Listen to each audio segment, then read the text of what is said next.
um garoto órfão solitário. É agarrado na rua e jogado em experimentos brutais. Cientistas loucos planejam moldá-lo em uma arma. Eles o despojam de sua identidade. Chamam-no de Sujeito 17. Por anos, eles o enchem de células de mais de 500 monstros. Seu corpo se contorce, deforma, até que não é mais humano. Quando não há mais nada para quebrar, os cientistas veem apenas um fracasso. Eles acham que ele é inútil agora, exceto para ser jogado no campo de batalha como carne de canhão. Esse sempre foi o verdadeiro objetivo deste teste. O portal do reino demoníaco se despedaçou, derramando monstros no mundo. Alguns humanos despertados se levantaram. Mesmo menos puderam resistir à inundação. Logo, a humanidade viu a verdade e se voltou para algo muito mais sombrio. Eles construíram caçadores artificiais, quimeras, prisioneiros fundidos com células de bestas, modificados em laboratórios para matar por humanos. Quando o Sujeito 17 entra no reino dos monstros, ele faz o impensável. Ele massacra monstros acima do nível S. Ele corta através das bestas, extermina hordas, mesmo enquanto seu próprio corpo se desintegra. Os caçadores que assistem ficam sem palavras. Uma quimera supera um esquadrão completo.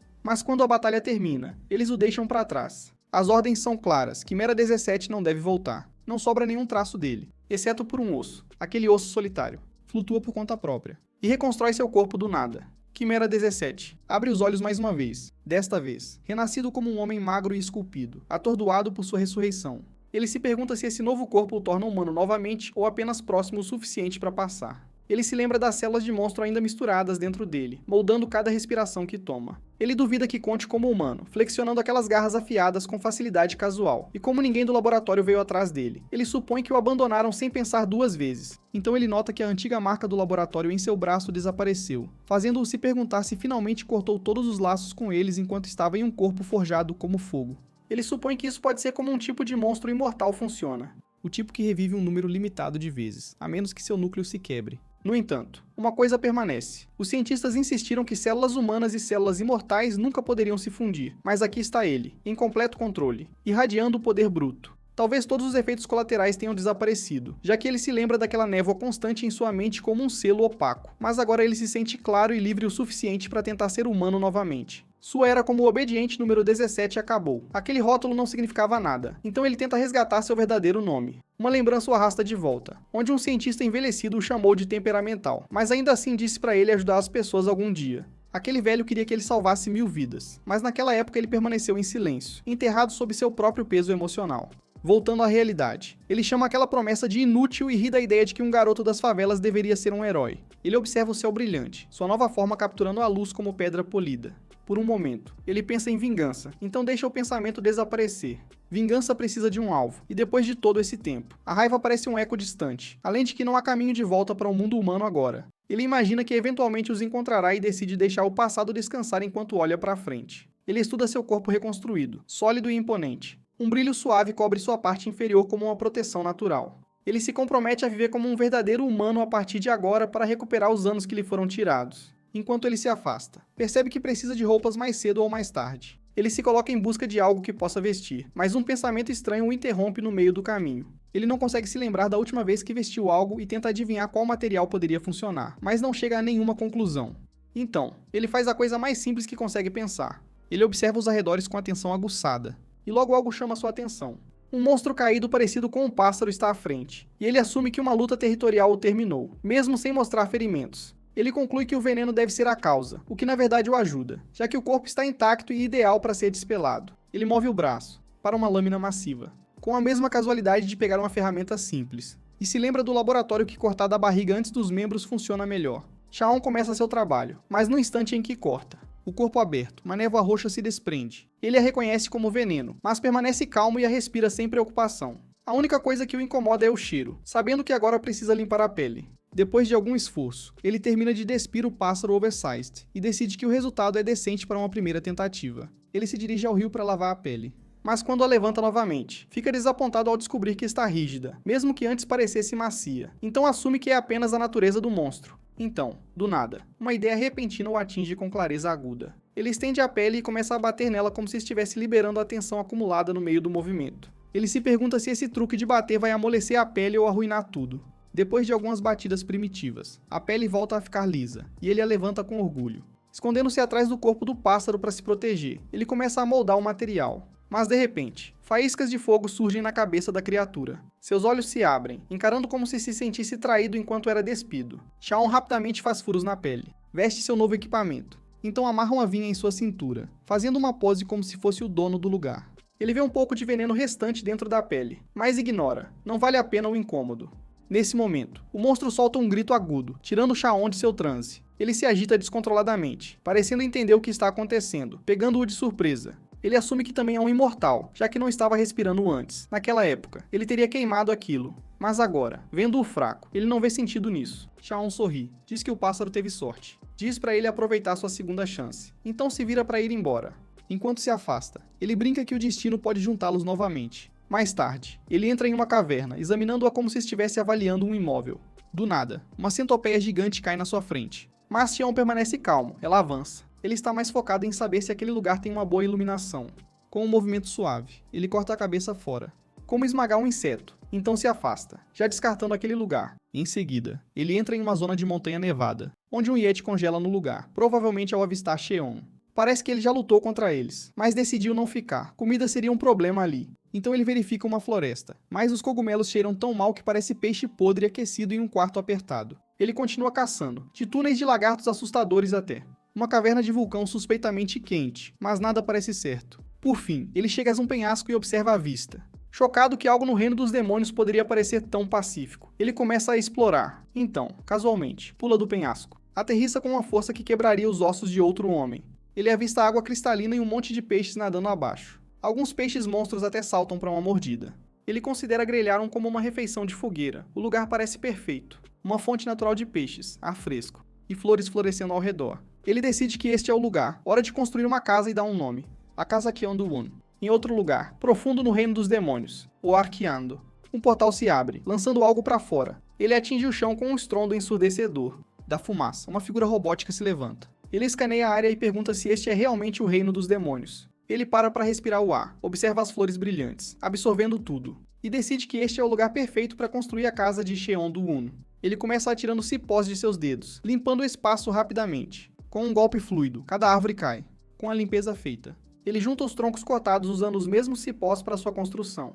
As coisas vão bem, até que ele percebe que o chão parece irregular. Então ele alisa com mais trabalho de cipós, arrancando raízes, alisando a terra, até que fique limpo e nivelado. Ele começa a colocar os troncos, e posiciona as vigas principais. Ele se move sem pensar, perguntando-se se é isso que a livre vontade sente, agora que está construindo algo que é seu. Ele coloca as tábuas do chão e decide. Usa muco de monstro caracol em vez de pregos. Ele endurece como pedra e pode impermeabilizar o lugar, o que soa bom o suficiente. Uma vez que a estrutura está pronta, ele adiciona alguns detalhes. Pendura fios de seda de casulo sobre o telhado. Isso faz o lugar parecer mais seguro, como se os monstros não ousassem se aproximar. A casa finalmente parece real. Então ele pausa, pensando no que uma verdadeira casa ainda precisa. Ele se lembra de que o laboratório costumava reproduzir vídeos de casas humanas de antes de os portões se abrirem. A maioria das casas tinha ou animais de estimação ou jardins. Como animais de estimação não são uma opção aqui, ele escolhe cultivar algo em vez disso. Depois de um tempo pensando, uma ideia repentina surge. Mandrágoras podem funcionar, especialmente porque há um pico nevado nas proximidades, perfeito para elas. Ele atravessa a neve e se lembra que mandrágoras prosperam em montanhas cheias de mana.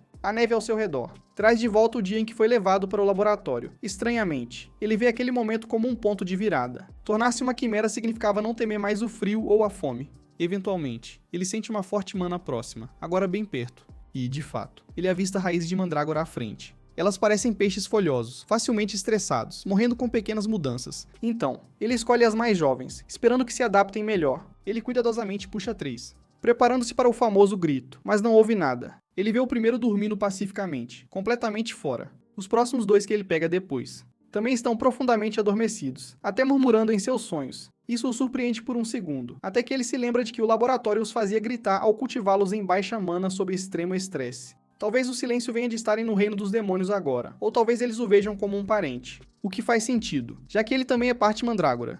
Ele os coloca gentilmente em sua cintura, aliviado por estarem calmos. Ele se pergunta se um dia poderia pedir alguns tentáculos de raiz para preparar chá, ou talvez beliscar seus frutos. Mas se lembra de que o fruto se torna tóxico se arrancado, então decide esperar e pedir educadamente. Nesse momento, ele sente caçadores por perto e se pergunta por que alguém escalaria essa montanha mortal, a menos que fosse forçado. Mesmo assim, ele se dirige para eles, pensando que poderia conseguir algumas pedras de portal. Um caçador reclama que foram abandonados e deixados para morrer, usados como isca. O outro grita para ele se concentrar enquanto coelhos monstros avançam rapidamente. As criaturas saltam com bocas largas, cheias de tentáculos e dentes. Um caçador ergue uma barreira a tempo de bloqueá-los. mas ele sabe que não vai aguentar, já desejando ter pegado trabalhos mais seguros. O arrependimento invade enquanto ele começa a gritar por ajuda. Então, seu escudo se despedaça em nada. Nosso cara cai do céu como um meteoro, e ambos os caçadores congelam, estupefato ao ver uma pessoa aparecer do nada como se não fosse nada. Sua presença sozinha faz os monstros tremerem, e eles fogem sem lutar, deixando os dois caçadores atordoados enquanto bestas de classe B fogem de um homem seminu.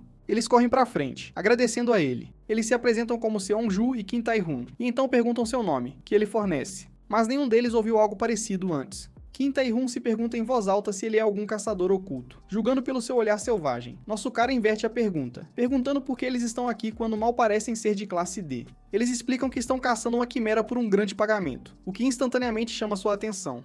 Um deles acrescenta que a quimera escapou para um portal durante a perseguição, e essa notícia o acalma, sabendo que não é o alvo. Ele então pergunta sobre o equipamento deles, confuso sobre como estão vagando sem armas ou mesmo uma pedra de portal. A resposta é que os companheiros os abandonaram e levaram tudo. Acontece que esse era o plano desde o começo, algo que ele agora se arrepende de não ter percebido antes. Ouvindo tudo isso, nosso cara observa as pedras de portal deles, enquanto eles imploram, mencionam envenenamento por mana e suplicam por uma saída. Como os humanos não conseguem durar muito aqui sem purificação ou morrerão, um implora, dizendo que sua esposa grávida está esperando. Antes que eles terminem, ele congela no meio da respiração, como se sentisse algo mudar. Então dispara como um foguete, deixando-os no meio da súplica, o vento batendo em seus rostos. Em outro lugar, o robô, como a quimera, está sozinho na beira de um penhasco. Os mesmos caçadores que correram antes tentam se aproximar sorrateiramente por trás, mas a criatura lentamente se vira para encará-los. Seu olhar deixa uma coisa clara, está pronta para apagá-los. Nosso garoto chega e congela, se perguntando se está muito atrasado.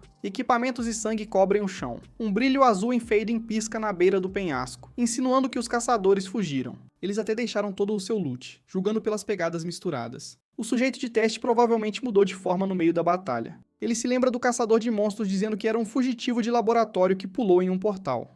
Construído de metal líquido, ele se transforma à vontade, mas permanece pequeno devido a materiais raros, moldado como uma criança. Shaun olha para o penhasco e ri, percebendo que esse pequeno gremlin mecânico eliminou 5 B-Ranks. Enquanto isso, com o casal de caçadores feridos, Kim sacode Seonju, implorando para que ele não desista. Seonju tosse, diz que seu corpo está falhando devido à contaminação, mas Kim não solta, mencionando a família. Seonju, mal consciente, pede a Kim para se despedir por ele, mas Kim insiste que ainda há esperança. Nesse momento, alguém avança. Kim se tensa instantaneamente, mas é apenas Shaun, caminhando casualmente, carregando todo o equipamento perdido. O caçador o avista, corre até ele, se joga no chão e começa a implorar como se Shaun fosse algum tipo de salvador. Shaun fica confuso, então se lembra de que disse a eles que não tinha uma pedra de portal. Kim saca 2 cheques de 10 milhões de ienes, implorando por uma pedra de portal, reclamando que eles vão morrer de outra forma. Shaun olha para o dinheiro, fazendo cálculos mentais. É inútil aqui, mas de volta ao mundo humano, é inestimável. Então, com um encolher de ombros e um leve pesar, ele entrega uma pedra de portal. Kim se curva profundamente, agradecendo como um homem renascido, prometendo lembrar disso para sempre. Ele corre até Seonju gritando que finalmente vão embora, enquanto Shaun apenas se pergunta onde escondeu o dinheiro. Enquanto se movem em direção ao portal, Shaun pergunta casualmente qual é o preço das pedras de portal, e ouve que subiu para 1 milhão de ienes. Sempre modesto, ele diz que isso é muito para ele, então coloca a mão no ombro de Seonju, dizendo que vai devolver um trocado em vez disso. Kim pisca, percebendo que Shaun está canalizando mana em seu amigo. Ele grita para ele parar, dizendo que é perigoso compartilhar mana. Uma reação ruim poderia matar os dois. Kim entra em pânico. Mas então Seonju se levanta de repente, como se tivesse reiniciado, a corrupção desaparecida. Ele abraça Kim, chorando, enquanto Kim apenas fica parado, paralisado. Shaun se vira para ir embora. Seonju grita que nunca vai esquecer isso, enquanto Kim ainda tenta entender quem Shaun é. Shaun volta para casa e para um momento do lado de fora.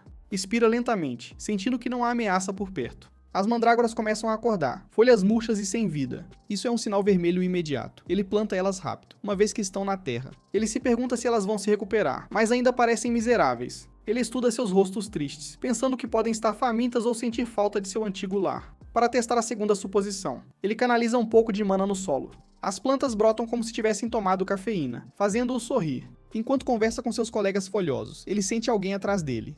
Ele suspeita que seja a mesma criatura mecânica que os caçadores perseguiram, embora seja estranho que a tenha seguido até aqui. Ele decide ignorar isso por enquanto. Em vez disso, ele guarda o dinheiro e vasculha as bolsas de loot. Acontece que ele acertou na loteria, com roupas sobressalentes, utensílios de cozinha e sacos de dormir. Seu rosto brilha quando ele avista um pacote de ramen. Ele não come isso desde o orfanato. Seu estômago ronca, então ele decide cozinhar imediatamente. Ele segue as instruções o melhor que pode, pegando água do lago, mas não consegue descobrir a quantidade. Antes que ele resolva isso, peixes do lago com dentes afiados começam a saltar como se quisessem uma mordida. Ele se lembra de que as pessoas jogam qualquer coisa para dar um sabor extra. Então ele arranca uma escama de um peixe com um estalo. Ele procura por mais e encontra ovos em forma de cápsula e os pega, sem cebolinhas por perto. Ele pega folhas de árvore em vez disso. Ele joga tudo em uma panela e considera que está bom o suficiente. É então que o robô finalmente aparece, segurando seu estômago como se estivesse faminto, encarando a panela. Chaon acende o fogo, percebendo que não há regra sobre quando adicionar o peixe. Então ele despeja tudo para ferver junto. À medida que o vapor sobe, as plantas monstros começam a vomitar. Chaon se pergunta se o ramen sempre cheirou tão mal. O aroma atinge o robô, fazendo-o balançar de fome. Ele flutua mais perto, claramente querendo uma mordida. Então, de repente, ele se transforma em um filhote, do laboratório. Ele se lembra dos humanos como cães e se arrasta até lá. Ele faz um gemido falso de pena, mas Chaon apenas o observa em branco. Não está enganado. Ele sabe que é um truque barato e a mancada é falsa. Observando o filhote agir, ele conclui que ainda é ingênuo, surpreso por ter escapado do laboratório sozinho. Brincando, ele pergunta se o cachorro quer experimentar o ramen. O cachorro começa a salivar imediatamente, mas diante deles, ferve uma panela de caos que poderia matar alguém. Mesmo assim, os dois decidem experimentar. O cachorro pausa, processando o gosto, mas Chaon é atingido por uma memória. Noites de panela quente no orfanato. Ele sorri e diz que tem gosto de antigamente. Ele chama de delicioso, a memória superando o gosto horrível. Enquanto isso, as mandrágoras parecem prontas para desmaiar por causa do fedor tóxico. Depois de comer, Chaon diz ao cachorro para limpar e ir embora, enquanto o filhote robô se arrasta para longe. Chaon menciona casualmente que ele estava mancando da outra perna antes. O robô rapidamente troca de perna, enquanto Raon esconde uma risada, depois de lavar a louça. Ele enfrenta a lavanderia, batendo nas roupas cobertas de pólen com um bastão, estilo antigo. Ele odeia pólen, mas sabe que não pode usar couro para sempre. Ele balança suavemente para evitar rasgar, mas o golpe esmaga a pedra abaixo, e rasga a roupa junto com isso. Após uma pausa awkward, ele suspira e pega a última peça. É quando ele avista o robô ainda observando de longe. Antes, ele fingiu ser uma pedra. Antes disso, ele se transformou em um peixe enquanto ele limpava. E antes, ele posou como uma árvore perto das flores. Tem estado o seguindo sem parar, mudando de forma, mas nunca falando. Até que uma abelha pousa em seu nariz. Ele entra em pânico e grita que odeia abelhas. Com base nisso, ele supõe que tem menos de 5. Sua fala soa desajeitada e rígida. Assim como jovens quimeras com memórias falsas. Ignorando-o, ele limpa a garganta e elogia casualmente as forsythias em flor. Ele termina de pendurar a roupa, murmurando que o trabalho era mais difícil do que parecia. Infelizmente, as roupas estão muito apertadas. Todo aquele trabalho, desperdiçado. Ele as pendura em um fio de seda e vai verificar as mandrágoras. O robô vê uma abertura. Pega uma camisa que acabou de lavar e a coloca. Querendo combinar, reivindica a camisa como dela. Então se transforma em uma menina pequena. Enquanto isso, Chaon encontra as crianças mandrágoras lutando na terra. Folhas murchas, raízes secas, mesmo com as ervas daninhas desaparecidas. Curioso, ele cava mais fundo e vê vermes e pedaços ainda entupindo o solo, sufocando o crescimento. Ele percebe que pulou a aração e pode ter prejudicado elas. Para consertar, limpa um jardim do tamanho de sua casa. Então a menina robô se aproxima e o cumprimenta. Ele fica um pouco surpreso que ela finalmente fala. Ela pergunta se a casa é dele. Ele diz que sim. Ela imediatamente decide que ele deve ser um local do reino dos demônios. Ele decide provocá-la. Pergunta de qual tribo ela é. Ela hesita. Então finge que é de uma terra distante além da cachoeira, uma que ele não consegue encontrar. Ele brinca se isso significa que ela é da tribo do coco. Sem hesitar, ela acena com a cabeça orgulhosamente, como se fosse óbvio. Ele pergunta sobre a camisa. Ela diz que em sua tribo, quem encontra fica com. Divertido. Ele deixa passar e pergunta por que ela está aqui fora. Ela diz que foi expulsa e timidamente pergunta se pode ficar. Ela explica que não há insetos e a casa parece segura o suficiente. Enquanto isso, ela se mexe nervosamente, como se estivesse se preparando para um ato fofo. Ele vê que ela só quer descansar, então concorda se ela ajudar por aqui. Os olhos dela brilham, perguntando qual tarefa ele precisa que ela faça primeiro. Ele diz que eles precisam fazer um canteiro de legumes para as mandrágoras. Ela pega um graveto, faz uma pose, diz que ela dá conta. Então destrói o solo como se fosse bolo macio. Observando-a rasgar a terra, ele pensa que ela está ou fingindo mal ou simplesmente sem noção. Ele se apresenta e pergunta o nome dela. Ela congela, claramente despreparada, olhando para as flores em busca de ajuda. Ela se chama Kinnari. Ele sabe que ela copiou Forsythia, mas deixa pra lá. Logo o pet está pronto, e ele adiciona uma cerca de pedra bem feita. Ver as raízes tão felizes faz com que ele deseje ter feito isso antes. Mas então Nari de repente fica em silêncio. Ele percebe e pergunta por que ela está se emocionando. Ela diz que as mandrágoras a lembram de suas amigas, fazendo-o hesitar. Poderia a amizade existir em um laboratório, antes que ele possa dizer algo. Um grito agudo ecoa pela floresta. Ele diz a ela que são apenas monstros caçando. Um barulho normal aqui, mas ela se encolhe, preocupada, e diz que viu um filhote mais cedo. Agora ela está com medo de que ele esteja em perigo. Ele acena com a cabeça. Ela acrescenta que parecia já estar ferido. Ele responde, de forma direta, que provavelmente será comido. Vendo-a tremer, ele percebe que ela quer ajudar, mas não consegue agir. Ela murmura que não pode salvar monstros, e ele percebe que a lavagem cerebral ainda a controla. Então, em vez de dizer a ela, ele diz gentilmente que o filhote pode sobreviver se ela voltar. Isso é tudo que precisa. Ela sai correndo. Na floresta, monstros vespa com mandíbulas retorcidas se aproximam do filhote ferido. Um mergulha para o ataque. Nari despenca como um míssil, chuta a cabeça de um deles, gritando que vai protegê-lo a qualquer custo. No meio da luta, sua mente volta para o laboratório. Ela sempre ficou em primeiro lugar nos testes de combate, o que significava que outros eram empurrados para experimentos brutais. Eles a odiavam por isso. Eles roubaram seu brinquedo, a derrubaram, disseram que ela deveria perder uma vez. Disseram que preferiam que ela não existisse. Então a chutaram enquanto ela permanecia em silêncio, confusa. Agora enfrentando os monstros, ela grita para eles pararem, diz que se juntar é errado. Então soca a última vespa, para a próxima dimensão. De volta para casa, Chaon alimenta as raízes da mandrágora com mana, como um pai planta legal. Nari retorna, correndo em alta velocidade, abraçando o filhote, gritando que ele não vai acordar. Ele diz a ela para respirar, enquanto ele se inclina. Algo sobre o pequeno filhote parece estranhamente familiar. Nari continua chorando, com medo de que ele possa morrer. Chaon se mantém calmo e oferece para dar uma olhada. Ele se inclina. Canaliza um pouco de mana no bolinho de pelos, então relaxa, vendo que não é um ferimento fatal. A mana de cada monstro carrega um traço de seu passado, mesmo que este tenha mudado de cor e encolhido. Chaon imediatamente sabe que é a mesma besta que ele uma vez esfolou. Ele se posiciona como um detetive, se perguntando como ela ficou tão pequena. Kim continua perguntando se está morrendo. Ele diz a ela que está apenas faminta, não ferida. Diz que o impulso de mana deve ser suficiente e ela vai se recuperar se a deixarem em paz. Mas Kim de repente cai em uma espiral de memórias, sendo puxada de volta ao laboratório. Ela vê sua boneca rasgada, com uma voz trêmula. Ela insiste que não podem deixá-la, enquanto ela se contorce como uma panqueca triste. Abraçando-a apertado, ela faz olhos de cachorro e pede para ficar com ela, prometendo que cuidará.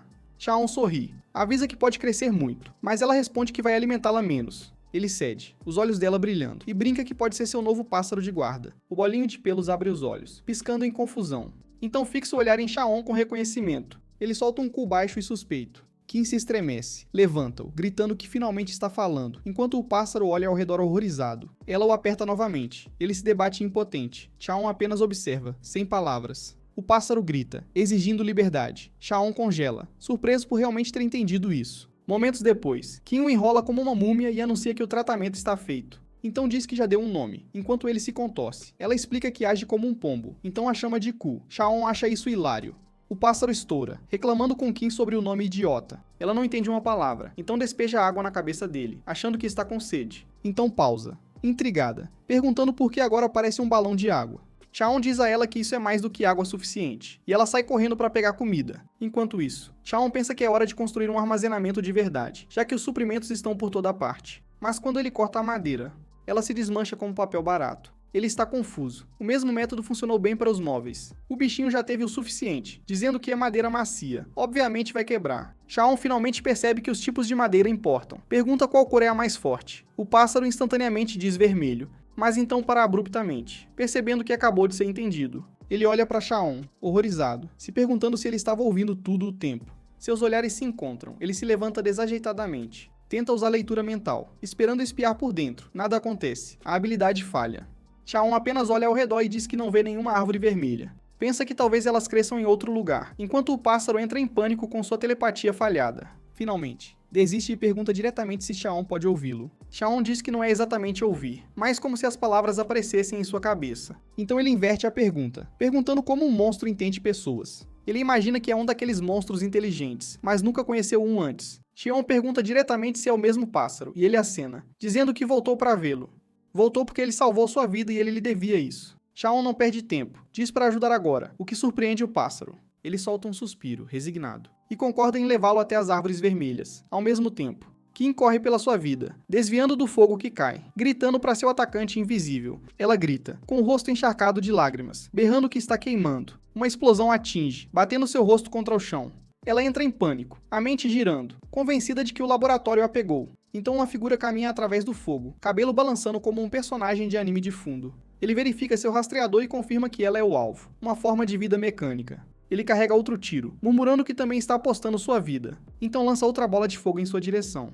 Kim congela, impotente, assistindo-a voar em sua direção, mas antes do impacto, Chaon intervém como um chefe, apagando a explosão como se não fosse nada. Ku diz pra esquecer as árvores. Salvar a garota vem primeiro. Shaon vê que ela está aterrorizada com o fogo. Claramente não está bem. Ele decide matar as chamas primeiro. O peludo concorda, dizendo que apenas escória ataca crianças. A aspirante e a Rapunzel lançam um olhar fulminante. Zomba de Shaon como se fosse um rejeitado de caverna e o ameaça. Shaon responde que essa Rapunzel falsa adora fazer monólogos. Isso o desencadeia. O cara grita que Chaeyoung está destruindo seu épico. Cena e lança uma enorme bola de fogo em sua direção. Shaon levanta um dedo e faz um total frieza. Ele desvia da explosão como se estivesse apagando uma vela. A explosão atrás de Rapunzel é enorme. Ele apenas fica lá, atordoado.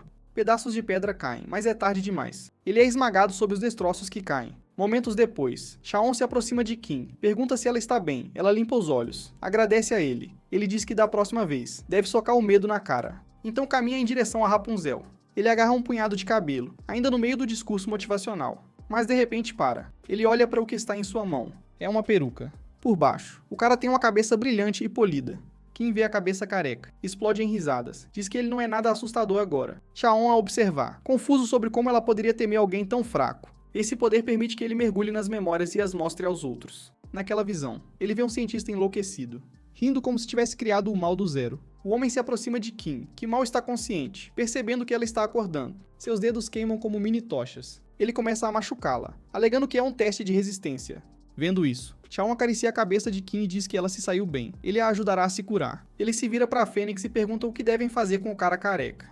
Os olhos de Kim brilham com um plano maligno. Eles amarram o cara a um penhasco juntos e a deixa pendurada em uma cachoeira. Kim diz que a água vai esfriar seu fogo. Ele acorda atordoado, percebendo que isso não é o que esperava. Kim cruza os braços, chama-o de homem careca ruim novamente. Shaon diz a ela para não julgar pelas aparências. Mas ela o fita, segurando uma panela como um porrete. Gu pergunta o que ele está fazendo. Chaeyoung diz que ele está pegando água para o ramen. Kim se ilumina. Seu ramen de peixe é o favorito dela. Ele brinca se a tribo dela também come isso. Ela hesita. Então orgulhosamente diz que a tribo do coco adora. Enquanto isso, o careca avalia a situação, pensando que o captor deve ser de primeira classe, talvez além. Enquanto eles reúnem os ingredientes do ramen, ele apenas observa em silêncio, pensando que comer macarrão ao lado de um cara amarrado parece muito selvagem. Kim salta da água segurando 3 monstros peixe. Nosso cara diz a ela para ficar com um, jogar os outros fora. Isso não é uma barraca de frutos do mar. O careca observa, perturbado e confuso, se perguntando se o ramen agora vai ter gosto de lodo do oceano. Ele nota que a panela está transbordando e começa a duvidar se eles sabem o que é ramen,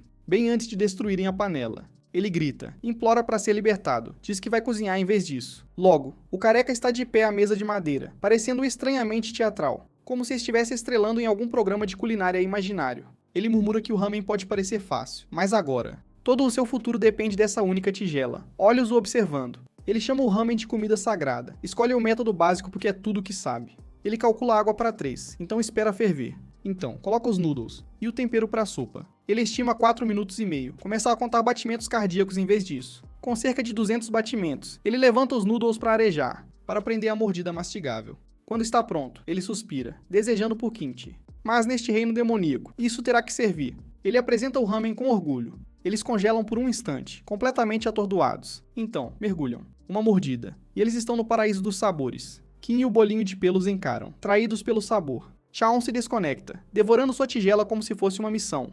Mais tarde, todos eles sentam, empanturrados, imóveis, enquanto o balde se mexe, esperando seu julgamento. Shaon olha para o lado, pergunta qual recompensa ele quer por essa refeição de nível divino. Sem hesitar, o homem se ajoelha, se apresenta como Namgi Seok, e implora por treinamento. Shaon franze a testa, incerto sobre que tipo de treinamento ele se refere. Não diz que Shaon é o mais forte que ele já conheceu, acha que ele construiu este lugar para treinar a longo prazo. Ele se gaba de suas habilidades culinárias, menciona títulos de chefe falsos, fala sobre ajudar seu pai a fritar coisas. Tentando parecer valioso, não oferece levar suprimentos entre os reinos, pagar por aulas, e diz que quer alcançar a classe A, naturalmente. Shaon pergunta por que ele atacou Kim. Não hesita. Pergunta se Shaon se refere à garota máquina, mas Shaon interrompe, diz que ela é da tribo do coco. Não rapidamente acompanha, diz que foi pessoal, não por fama ou dinheiro, não se importava com ela, só queria passar no exame. Shaon cruza os braços, diz pra ele se preparar para uma luta, mas antes que Nan reaja, Kimnari se adianta, quer uma revanche com o tio do fogo. Não sorri, avisa pra ela não subestimá-lo. Shaon pergunta se ele pode quebrar Adamantium. É mais duro que diamante. Não diz que apenas a classe A pode fazer isso, então pisca. e Kim o despedaça, junto com seu ego. Não nasceu absurdamente talentoso. Ele despertou aos 8 anos, enquanto a maioria das crianças ainda se atrapalhava com matemática. Ele treinou sem parar, subindo tão rápido que caçadores mais velhos ficaram com ciúmes. Aos 20 anos, ele alcançou o rank B+, com sério potencial. Ele sonhava em se tornar uma lenda, um nome temido em todos os reinos. Mas o destino revidou, justo quando as pessoas costumam despertar. Sua linha de cabelo começou a desaparecer. Durante seus 20 anos, o cabelo espesso se desfez em memória, até que só o brilho permaneceu, e sua confiança se esvaiu com isso. Ele tentou todos os tratamentos, mas os médicos disseram para ele desistir. E assim, o garoto de ouro com habilidades e charme perdeu tudo. Sem confiança, seu crescimento como caçador estagnou, até que um dia estranho aconteceu. Ele viu uma entrevista na TV com o Dr. Han, um pesquisador que descobriu metal líquido no reino dos demônios. O velho disse que caiu em seu couro cabeludo e, aos 90 anos, lhe deu cabelo sedoso. Não quase se emocionou de esperança. Quando perguntada sobre a cura para a calvície, o médico revelou que usou o metal para construir uma criatura mecânica. Não quase perdeu a cabeça, pensando que cabelo importava muito mais do que uma torradeira ambulante. Dias depois, ele ouviu que a criatura mecânica fugiu para o reino dos demônios. Como aquele lugar não tinha regras, ele a perseguiu, esperando despejar o metal direto em seu couro cabeludo brilhante. Mas a realidade o atingiu forte quando uma criança o derrubou. Shaon diz que Nan não acertou um golpe. Diz pra ele treinar mais ou ficar desqualificado. Nan jura que vai melhorar. Enquanto Raon termina de construir uma prateleira de sequoia. Ele agradece a Gu pela ideia, então lança um olhar para Nan, apesar da surra. O cara parece focado, firme. Ele convoca uma foice flamejante. Gu diz que Nan é razoável com fogo, mas ainda assim está perdendo para uma criança. Shaon responde que Kim não é uma criança comum. E conforme o duelo avança, isso se torna óbvio. Não avança, balança sua foice em chamas. Mas Kim se derrete em líquido e desvia com facilidade, antes que ele reaja. Ela se reformula e o chuta no rosto, lançando-o. Ele colide com um penhasco com um forte estrondo. Kim se mantém orgulhosa. Diz que não teme mais o fogo agora. Não está deitado, atordoado, se perguntando se esse é seu limite. Mas ele se levanta novamente, recusando-se a desistir, pedindo uma segunda rodada. Então para, notando o sangue do seu nariz. Shaon pergunta há quanto tempo ele está aqui. Nam limpa o rosto e diz 9 dias. Shaon avisa que ficar mais tempo significa morte por corrupção de mana. Nam acena com a cabeça. Shaon então diz que Nan tem um verdadeiro potencial de classe A, o que o deixa atordoado. Não diz que costumava pensar que falhar no teste de caçador por anos significava não ter esperança. Ele falhou 6 vezes, mas Kaon lhe diz para não desistir. Diz que sua mana só precisa amadurecer, e diz para purificá-la em casa. Não se curva, o chama de irmão, agradecido. Shaon promete que o elevará ao rank A. Logo, não está ao lado do portal. Ele pergunta se eles querem algo. Todos gritam Ramen. Kim diz para ele ter cuidado. Não diz que vai vencer na próxima vez. Antes de sair, ele pergunta se alguém viu sua peruca. Cheon dá de ombros, sem ideia. Depois que ele desaparece, Gu diz que não tem certeza se devem confiar nele. Shaon pergunta o que ele quer dizer. Gu diz que Nan pode traí-los, trazer outros caçadores. Shaon pergunta o que seu instinto diz. Gu confirma em voz baixa que Nan foi honesto. Isso deixa Chaon ainda mais ansioso para treiná-lo. Kim finalmente pergunta se ele entende a parte complicada. Ele acena com a cabeça. Ele diz casualmente que até construiu a prateleira graças ao pássaro. Pergunta se está arrumada. Kim diz que estava muito escuro para ver.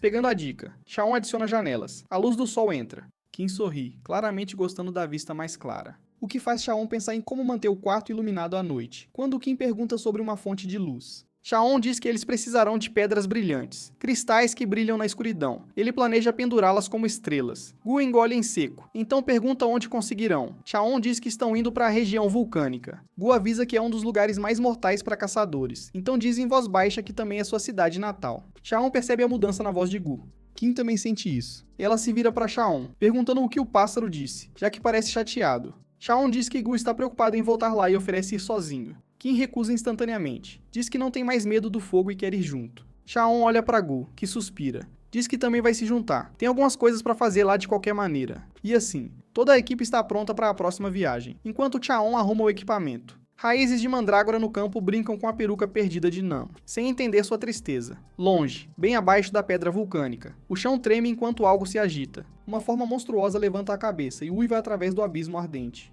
3 lugares no reino dos demônios são proibidos até mesmo para os caçadores mais durões. A zona vulcânica é um deles. A cinza flutuante queima a pele ao contato. E os gases podem derreter os pulmões na hora.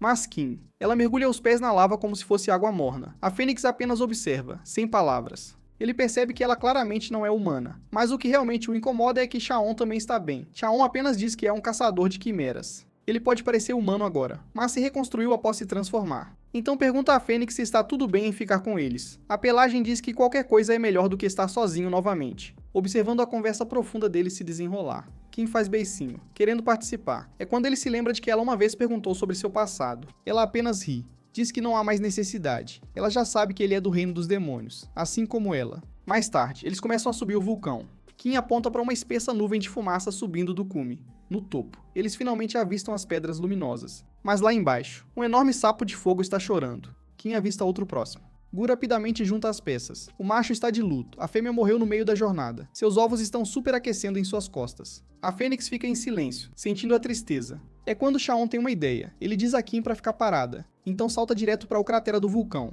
Ele aterrissa bem diante do sapo. O sapo trava o olhar nele, pura raiva. Então dispara uma enorme explosão de chamas. Chaon corre direto através dela, impassível, e toca gentilmente seu nariz com o dedo. A besta desmorona instantaneamente. Acontece que Chaon usou veneno de cobra, forte o suficiente para derrubar até mesmo um sapo de fogo, mas ele só ficará fora por pouco tempo. Assistir ele atravessar o fogo intocado parece irreal. Kim pergunta se ele está bem, ele diz que está fine. Acontece que ele tem células de sapo de fogo dentro dele. O cara está cheio de todo tipo de injeção. Ele vê alguns ovos já cozidos, então protege cuidadosamente o resto. Quando o pai sapo acorda, os ovos estão amarrados em suas costas. Ele imediatamente se vira para honrar sua parceira caída. Então salta alto no ar, e aterrissa bem ao lado de Kim. Ele a observa por um longo momento. Ela se ilumina, pensando que ele disse obrigado. Chaon sabe que era para seu parceiro, mas deixa o Fluffy acreditar no que quiser. Mais tarde, Kim começa a levantar pedras, quase do tamanho de sua cabeça. Ele a avisa para não deixar cair uma em seu pé. A fênix se joga, exausta, pensando em como costumava jogar rochas por diversão. Chaon diz a ele que não precisa ajudar e deve apenas ir encontrar seus velhos amigos. Isso deixa o Fluffy irritado. Ele bate as asas. Diz que monstros não têm amigos. Ele só quer deixar alguns presentes. Nosso herói não sabia que monstros inteligentes podiam ficar solitários. O Fluffy, atrapalhado, admite que se arrepende de não ter se despedido. Então sua voz muda. Ele fica sério. Ele diz que entender a beleza da vida foi uma bênção e uma maldição. Ele teve que assistir sua espécie devorar sem pensar, sentindo-se como Einstein entre bestas sem mente. Para escapar da solidão, ele os deixou. Agora, não se importa se eles conseguiram. Enquanto a fênix puxa outra pedra, ela se solta e cai abaixo. Kim ouve um estalo e vê um ovo se abrir. Ela teme que a fênix o tenha esmagado, mas Chaon explica que a casca é dura. O bebê deve se libertar por conta própria. Kim se compadece, sugere que o levem para casa. O Fluff grita que é perigoso se ele eclodir. Chaon se lembra de um ninho seguro e decide que o levarão até lá. Kim está radiante por carregá-lo, enquanto Gu diz que é a primeira vez que vê um ovo tão estranho. Ela o culpa por tê-lo quebrado. Chaon garante que vai proteger o Fluff. Então eles voltam a minerar. Mais tarde, quando eles voltam, ele encontra Nan esperando, ansioso por mais. Não corre. Pega a bolsa e diz que é forte o suficiente. Chaon avisa que é pesada. Ela cai instantaneamente. Nam geme, se perguntando o que diabos tem dentro. Chaon nota que o cara está quase chorando e pergunta gentilmente sobre o curativo no rosto. Ele acha que Nan levou uma surra e diz que não esperava que ele fosse desse tipo. Nan sai correndo, envergonhado, dizendo que vai preparar comida. Mais tarde, Kim pergunta o que Chaon está fazendo com a pedra brilhante. Ele diz que está esculpindo em uma luz. A mandíbula de Kim cai com a ideia genial dele. Ajudar o sapo de fogo mostra que seu coração é tão grande. Ela diz que ele definitivamente transmite a energia do pai agora. Mas quando ele menciona o pai dela da tribo do coco, ela se fecha. Em algum lugar nas proximidades, a fênix relaxa sob o quente pôr do sol, até que 3 gremlins caóticos o emboscam, empilhados como uma torre. A mandrágora do topo quica sobre os outros, então lança um ataque giratório. Mas ele ricocheteia inofensivamente na bola de pelos, ainda tomando sol.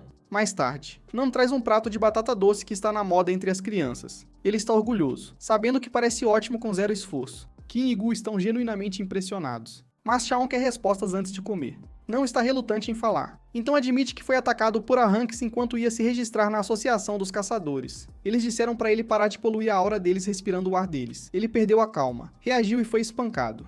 Não diz que perdeu a cabeça quando eles zombaram de que seu valor próprio caiu junto com sua linha de cabelo. Chaon pergunta quando é o próximo teste. Nam diz que em 60 dias. Chaon oferece aulas particulares. Nam se ilumina. Até ouvir que o primeiro trabalho é lavar a louça da Kim. Então vem esfregar a poeira vulcânica das pedras brilhantes. Ele está atordoado. Ele pergunta sobre o verdadeiro treinamento. Chaon diz para fazer-o ficar berranque para sempre. Então sai com Kim para pescar enquanto não treina em silêncio. Porque a verdade é, ele conquistou tudo com muito trabalho. Ele é do tipo que nunca desiste. Ele carrega o equipamento pesado para a floresta. Corta para o rio, onde Kim está irritada por não ter pegado um peixe. Ela lança um olhar enquanto não puxa peixes, mas ele grita por ajuda, entrando em pânico enquanto monstros aquáticos o cercam. Chaon suspira e o chama de inútil. Diz para cobrir seu corpo com uma barreira. Não reclama que ainda não entende. Chaon lhe entrega um cristal. No momento em que ele o agarra, seus braços ficam fracos. Eles começam a tremer. Chaon diz que é uma pedra rara cheia de magia bruta. Ele diz a Nan que seu corpo é o mesmo, cheio de poder que ele não consegue controlar, então o cutuca no peito. De repente, Nan vê magia fluindo por dentro. Chaon diz para ele seguir o fluxo. E com certeza, uma energia prateada envolve os braços de Nan. Ele diz a Nan para levantar a pedra novamente, desta vez com mana fluindo. Nan canaliza cada gota de força, desbloqueando seu gene de sintoma interior, e ergue acima da cabeça. Ele ri como um lunático, percebendo que as tarefas eram parte do treinamento. Chaon diz para ele continuar trabalhando enquanto usa mana. E nosso Saitama de brechó concorda, com os olhos úmidos de alegria. Mais tarde naquela noite, os três descansam sob a suave luz da pedra brilhante. Gu não consegue dormir, provavelmente devido ao seu cochilo ao meio-dia. Então ele de repente se anima, vendo Kim saindo sorrateiramente. Ele a segue e a vê olhando para baixo. Triste por seu único vestido agora estar sujo. Ela se ajoelha perto do riacho, lavando-o cuidadosamente. O filhote de Fênix observa em silêncio, e Kaon aparece, perguntando por que ela está lavando agora. Gu ri, lembrando-o de que ela não tem mais nada para vestir. Chaon hesita, percebendo que nunca pensou nas necessidades de roupas dela. Kim termina, sai da água orgulhosamente. Então vê Gu e Chaon por perto, não querendo assustá-la. Ele diz que o ar da noite está agradável. Diz que está apenas caminhando com a Fênix. Pergunta se ela também está caminhando. Ela acena timidamente. Chaon então pede que ela fique parada. Ele envolve um cinto de corda em sua cintura. Depois coloca flores nele. Kim sorri, dizendo que isso a lembra dele. Chaon sorri, dizendo que a Fossite é sua favorita. Um barulho nos arbustos faz Kim pular. Mas Chaon a tranquiliza. É apenas uma gafanhoto de aço. Voltando, ele pergunta gentilmente se ela precisa de roupas ou sapatos. Sua voz soa mais como a de um pai. Kim parece confusa. Diz que gosta da roupa que ele deu a ela. Na manhã seguinte, Chaon vai para o mundo humano, perto das favelas do Distrito 13. Ele pensa que Kim merece mais do que um único traje. Os locais o encaram, mas ele os ignora. Ele considera levar Kim, mas pensa que o mundo humano ainda pode assustá-la. Ele ri enquanto procura uma loja de roupas nas proximidades. Então o menino se aproxima. Oferece-se para guiá-lo por 10.001. Diz que conhece um lugar barato. Chaon responde que pagará depois de conseguir o troco. O garoto assume que ele é apenas mais um caçador quebrado que foi roubado no outro reino.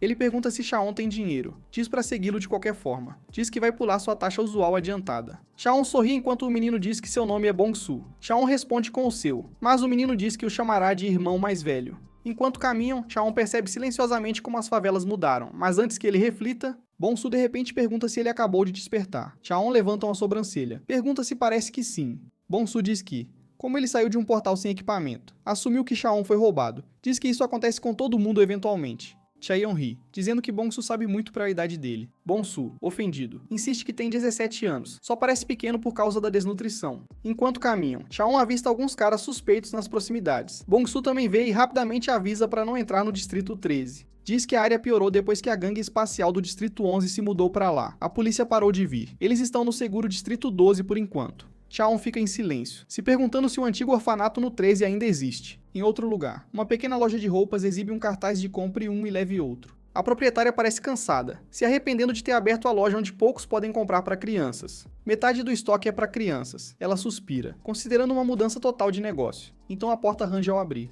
Bongsu entra e a cumprimenta como Sra. Park. Ela grita que não é casada, pede para ele parar. Ele ri e diz que Chaeyoung precisa de roupas. Enquanto isso, Chaon vai direto para as prateleiras. Park puxa Bongsu para o lado, o repreende por trazer caçadores quebrados. Diz que as dívidas estão se acumulando. Ele protesta, dizendo que não poderia saber se Chaon tinha dinheiro. Ela olha para Chaon, diz que ele não parece ter grana. Bongsu argumenta que pelo menos é bonito. Lembra que ela disse para trazer caras tristes como o irmão dela. Ela responde que só disse isso 2 vezes. Avisa que eles vão falir. Ele retruca que nunca pediu ajuda. Park suspira. Diz para ele se lavar e ela lhe dará um pouco de dinheiro. Chaon entra. Diz calmamente que quer comprar roupas. Ele tira um cheque de 10 milhões de won. Diz que é tudo o que tem. Tanto Park quanto Bongsu congelam. Park instantaneamente se torna educada. Bongsu corre para pegar uma cadeira, lanches e bebidas para o VIP deles, enquanto ele amarra um guardanapo em Chaeyoung. Park diz que vendem roupas para todas as idades. Chaon pede roupas para meninas em idade pré-escolar, algumas roupas para ele mesmo e sapatos. Park se anima. Roupas infantis são sua especialidade. Ela mostra sua nova linha de primavera e verão, incluindo rendas, peças casuais e uma paleta de opções em arco-íris rosa. Bongsu fica ao lado dele, massageando os ombros como um ajudante leal. No caixa, Park esconde mal sua alegria. Ela acabou de vender a maior parte do estoque. Mais de 100 itens foram embora. Ela pergunta se ele quer entrega. Chaon diz que vai carregar. Ele entrega a Bongsu um terno e 100.000 won. Diz que ainda deve a ele. Do lado de fora, Bongsu fica nervoso ao acompanhar Chaon até a pousada. Quando Chaon entra, a mente de Bongsu corre. Por que dar tanto a ele? Ele teme uma armadilha. Lembra como os traficantes agem com bondade. Mas se pergunta se Chaon é apenas gentil.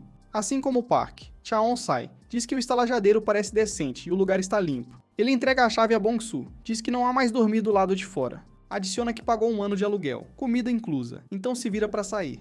Bong-su murmura se é assim que começa um sequestro. Chaon lembra que ele é quem o levou até lá. O portal atrás dele se ilumina. Bong-su pergunta qual é o truque. Por que dar tanto a um estranho? Chaon diz que vê seu passado no garoto. Despede-se e desaparece no portal.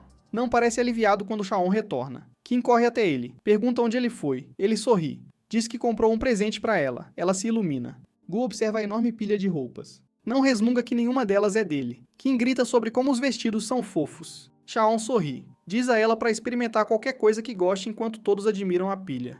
Dentro da cabana de madeira, o ovo começa a se contorcer, dobrando roupas. Chaon se sente estranhamente em paz com a tarefa. Kim aparece vestindo um vestido de seda e um chapéu de fita, parecendo uma pequena princesa. Chaeyoung pergunta se aquele é o favorito dela. Ela cora, diz que quer experimentar mais alguns. Ela se atrapalha com calças com suspensórios e desiste. Então coloca a camisa de Chaon, fingindo ser um fantasma. Ela continua trocando de roupas com tanta alegria que faz Gu e Chaon rirem. Ela escolhe um moletom com um pintinho, diz que parece com Gu. Chaon diz a ela para dobrar o resto. Ela acena com a cabeça. A Fênix pergunta onde ele planeja guardar tudo, já que o espaço está acabando. Chaon diz que vai construir um closet. Gu percebe instantaneamente que isso significa mais cortes de árvores. Mas Chaon sorri. Diz que já tem um ajudante. Ele grita que é hora de treinamento especial.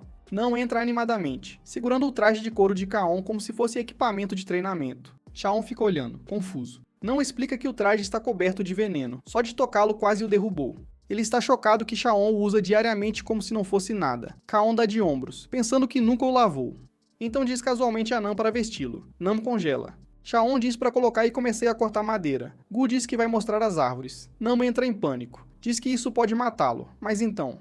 Kim grita que o ovo está se movendo. Todos correm para lá. E Chaon diz que está prestes a chocar. Nam pergunta nervosamente se é de nível desastroso. Kim diz que vai ser fofo, enquanto eles discutem.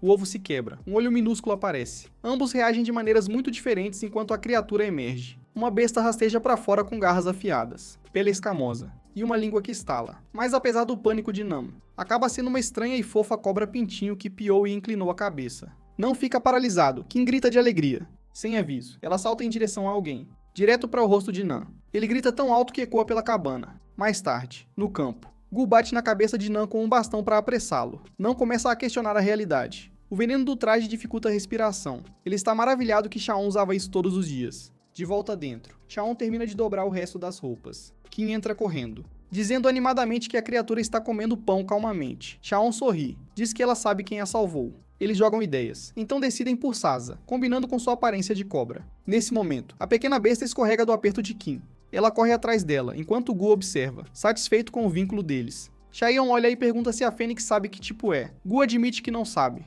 mas diz a Chaeyoung para ficar de olho nas raízes de mandrágora. Chaeyoung pergunta por quê. Gu diz que monstros de zonas vulcânicas desejam tipos de plantas raras, especialmente aquelas com energia sombria. Sasa se esgueira em direção ao pet de mandrágora.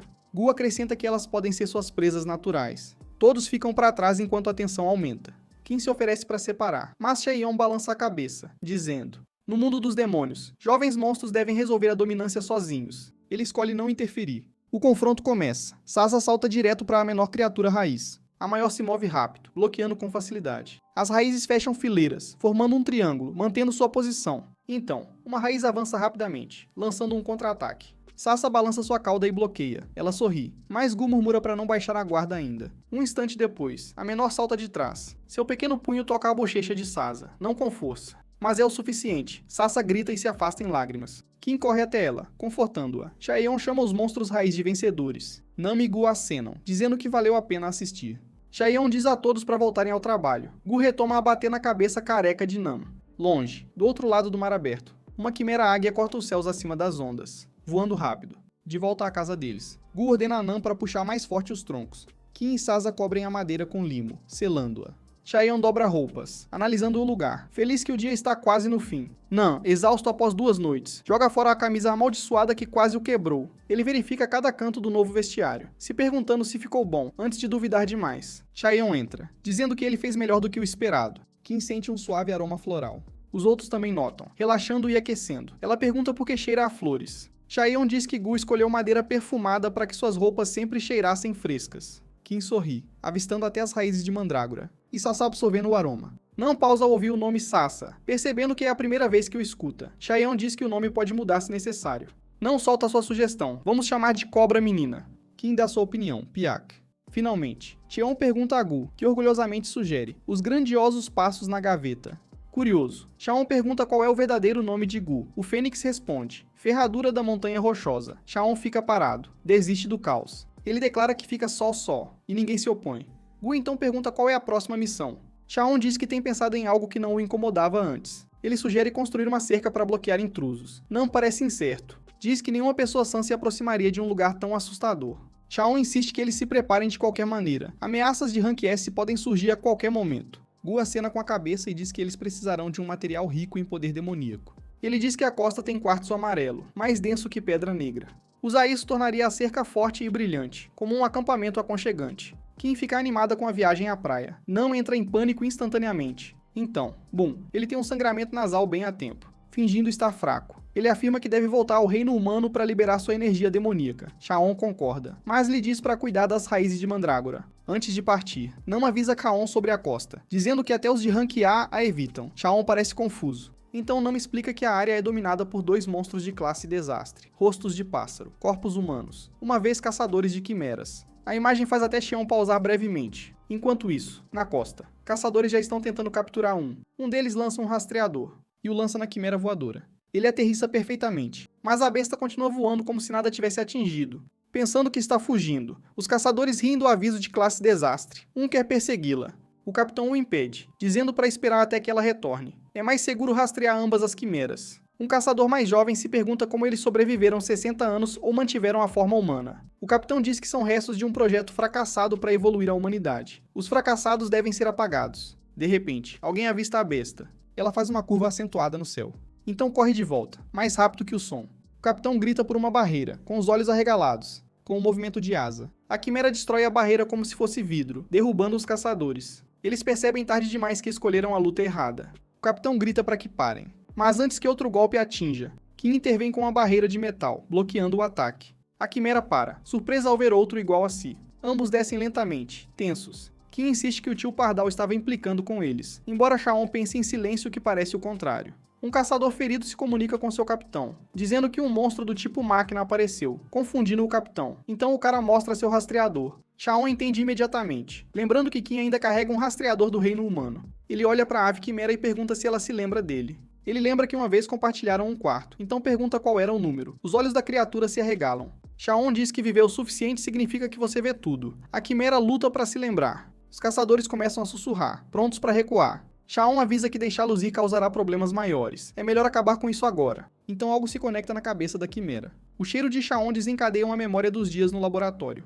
Aquele mesmo cheiro forte do remédio de fusão de células quiméricas usado nos testes de TDA. O reconhecimento surge. A quimera o chama pelo antigo número, 17. Corta para o passado. O menino pássaro corre pela floresta com sua irmã nas costas. Ela começa a mostrar efeitos colaterais do experimento. Ele se pergunta se foi a escolha certa levá-la junto. Talvez deixá-la de volta no laboratório teria sido mais seguro. Quando ela diz que suas asas estão quentes, ele desaba, esmagado por como se sente inútil. Suas asas não conseguem carregar os dois, então ele implora para que ela aguente um pouco mais. Por dentro, ele espera silenciosamente que alguém apareça. Então, de repente, ele se depara com nosso garoto, que brilha uma lanterna em seu rosto. O menino pássaro exige saber por que ele está ali, e ele responde calmamente que veio avisá-lo, ouvindo os superiores planejando descartá-lo. O menino pássaro acha que ele soa estranho, mas a verdade atinge. Eles serão mortos por uma maldição de detonação em 3 dias. Ele diz para deixar a irmã, ela não está na lista, então pode sobreviver com drogas supressoras. O menino pássaro explode, dizendo que ele nunca entenderia, não sabendo como são os efeitos colaterais.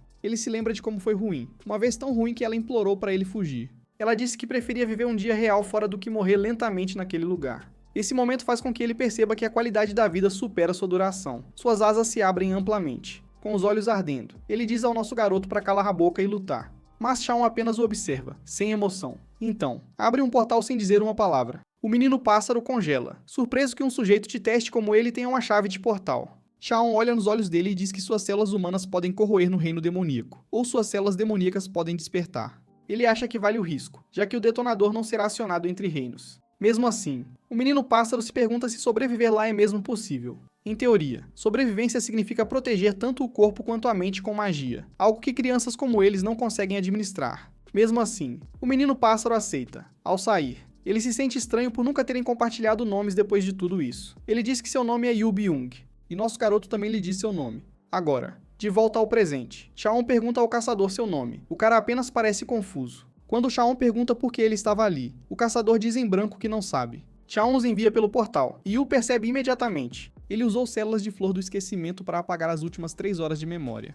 Então ele chama seu nome. O cara parece emocionado por ele ter se lembrado.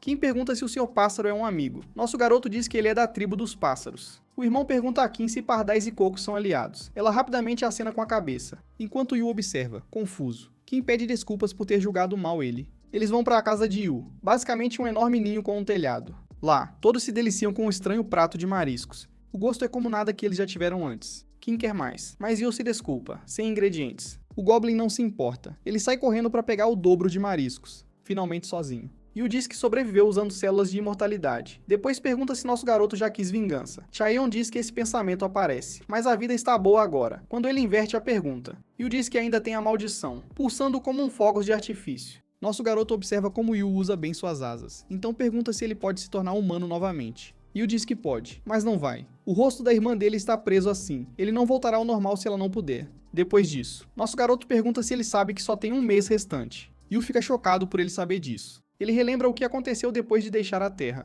Ele treinou sem parar, acumulando mana para sobreviver à energia demoníaca. As coisas se equilibraram por um tempo, mana e energia coexistindo. Então, um dia, o corpo da irmã dele perdeu o controle. O buraco de mana dela ficou danificado. Tentando consertar, ele quebrou seu próprio núcleo no processo. Desde então, ele tem apenas sobrevivido. Sua irmã dorme eternamente com frutas especiais para desacelerar isso. É então que Chaon se lembra que raízes de mandrágora podem consertar até buracos de mana quebrados. Em outro lugar, em uma sala escura, frutas cobrem o chão. A irmã de Yu está sentada sozinha. No começo, ela treme, silenciosamente em dor. Então, a energia demoníaca explode, dominando-a completamente. De volta com os outros, Yu fica chocado ao ouvir que eles podem realmente ser salvos. Nosso garoto diz que depois que Yu saiu, ele aprendeu alquimia e descobriu que a raiz de mandrágora cozida cura buracos de mana. Apenas uma pequena parte da planta, mas a raiz contém quase todo o seu poder. Chaeyoung nunca esperou que as plantas que ele cultivou por diversão importassem tanto. Ele se oferece para fazer a poção ele mesmo, já que Yu não pode alcançar um alquimista no mundo humano. Tudo o que ele pede é que Yu cuide dos 2 cabeçudos que ele deixará para trás. Antes de ir, ele pergunta como pagar, já que Yu não tem dinheiro. Ele dá uma mochila cheia de suprimentos de caçador. Com isso, nosso garoto vai para a Terra, pedindo ao seu velho amigo Bong-Su para ajudá-lo a encontrar um alquimista. Bong-Su se lembra que uma nova filial abriu nos subúrbios há 1 ano, enquanto explica. Chaeyoung vê sacos de areia amarrados em seus braços. Bong-Su diz que é para treinamento. Ele diz orgulhosamente que quer ser forte como seu irmão mais velho, alguém que pode socar o reino demoníaco. Do lado de fora, Bong-Su diz que o novo gerente lá é conhecido por suas habilidades de primeira linha. Mas quando ninguém aparece, eles avistam o gerente andando nervosamente, estressado por perder seu empréstimo. Bong-Su imediatamente percebe. Agiotas de novo. Ele suspira, dizendo que pegar emprestado é como as coisas funcionam nas favelas. Esse homem já foi respeitado, 20 anos na filial da cidade, resultados sólidos. Então, de repente, foi rebaixado, jogado nas favelas, sem razão aparente, segundo Bong-Su.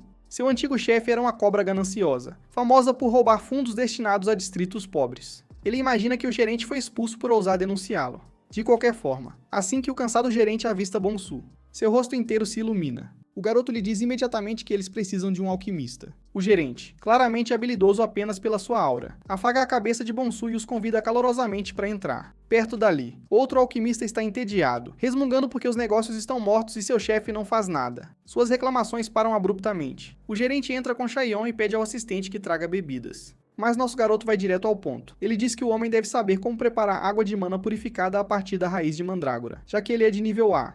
O gerente fica chocado por ele saber disso, e admite que não tem materiais desse nível.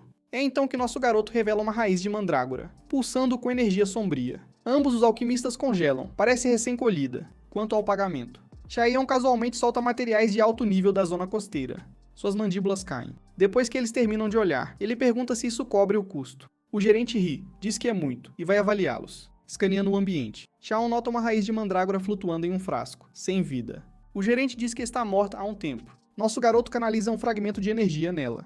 De repente, a raiz seca se mexe. O gerente quase desmaia. Ele jura que despejou toneladas de mana nela, mas nada aconteceu. Nesse momento, a porta se abre com força. Seu antigo chefe irrompe como se fosse o dono do lugar. Ele imediatamente zomba da sala vazia e empoeirada. Ele ri desdenhosamente, dizendo que ouviu que mercadorias raras apareceram aqui. O gerente Kim aperta a mandíbula, percebendo que o assistente inútil deve ter dado a dica. O intruso, Gi Jung-an, diz com arrogância que é o chefe da filial da Cidade Dourada e diz a Chaeyoung que será recompensada por trazer tais objetos valiosos. Seu sorriso arrogante e risada falsa fazem Chaon querer explodir ele. Ainda assim, ele anota o sobrenome e pergunta se ele é parente do vencedor do Nobel Bakdeok-an. Ji Jung ri alto e orgulhoso, afirmando que é neto do homem.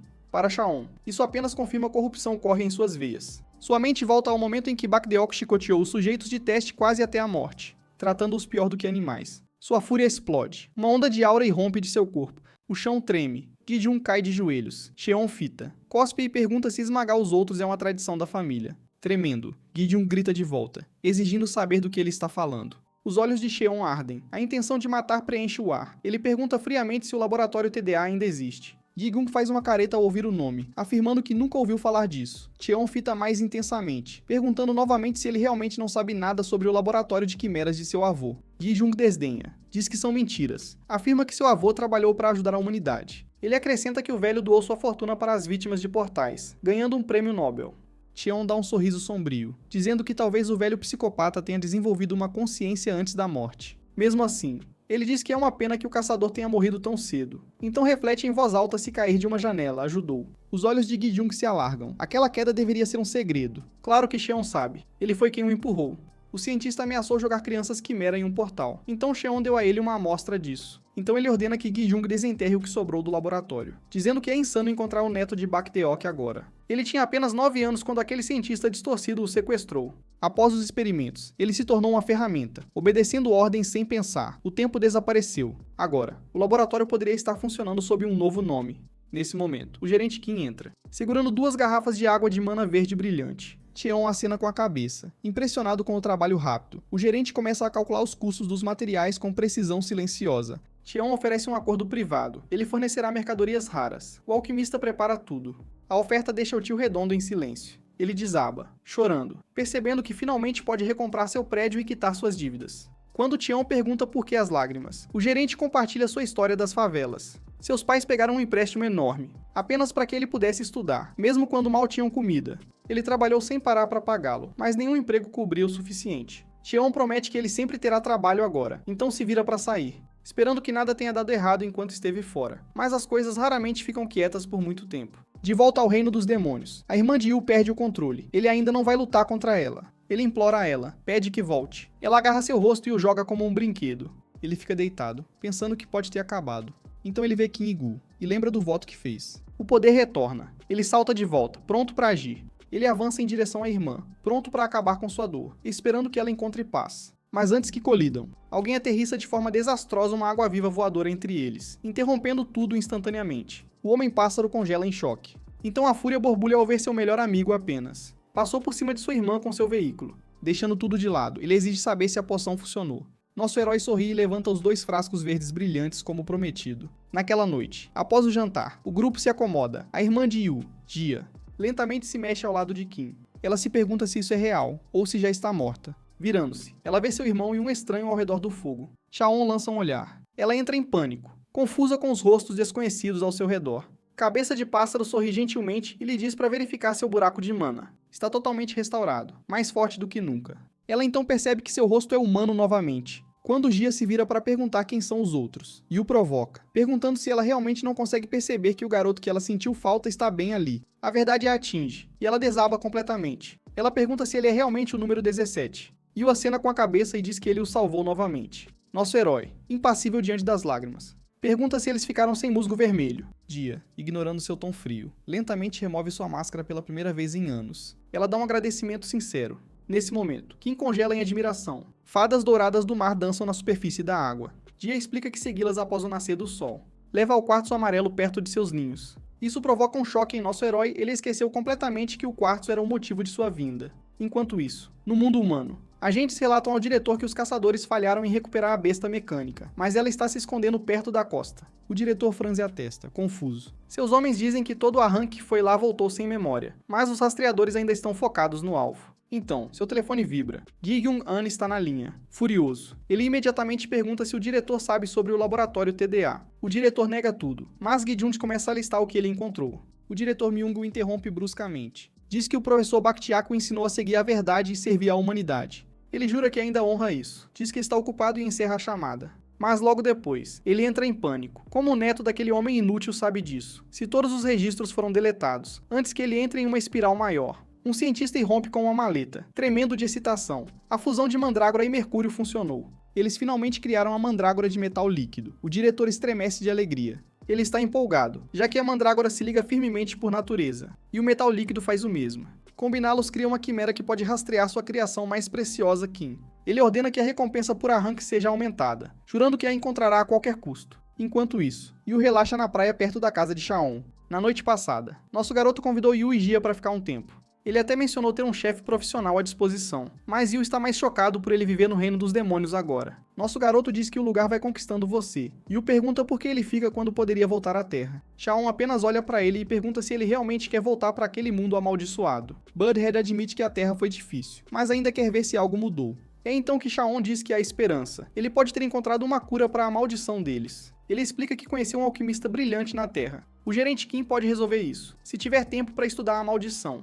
Yu fica em silêncio, então se emociona. Ele pergunta por que Shaon continua ajudando quando eles não deram nada a ele. Shaon diz que talvez ajudar a eles também o ajude. Ele passou anos se perguntando se a sobrevivência era tudo o que importava. De volta à costa, Gia emerge do mar segurando duas cordas grossas. Ela joga uma para o irmão, dizendo para ele puxar com força. Ele puxa com toda a força, mas ainda luta com o peso insano. Acontece que é uma rede enorme cheia de quartzo brilhante. Ele não consegue acreditar que Shaon minerou isso sozinho em um dia. Enquanto isso, Shaon se sente bem depois de finalmente nadar novamente. Por outro lado, Kim quer mais um mergulho. A casa da fada lá embaixo era deslumbrante. Voltando ao trabalho, Yu pergunta como eles vão levar todo aquele quartzo para casa. Shaon ainda está pensando, quando um único urubu papagaio voa sobre eles. Isso é estranho. Eles costumam estar em grandes bandos. Kim sorri para suas penas, mas Gia avisa para não ficar animada. Aqueles pássaros crescem 4 metros de altura e fazem cenas. A maioria dos caçadores foge ao vê-los. Mas para Shaon, parece apenas uma entrega voadora da Amazon. Em outro lugar, Nan treina sem parar, sentindo sua magia ficar mais forte. Nesse ritmo, alcançar a classificação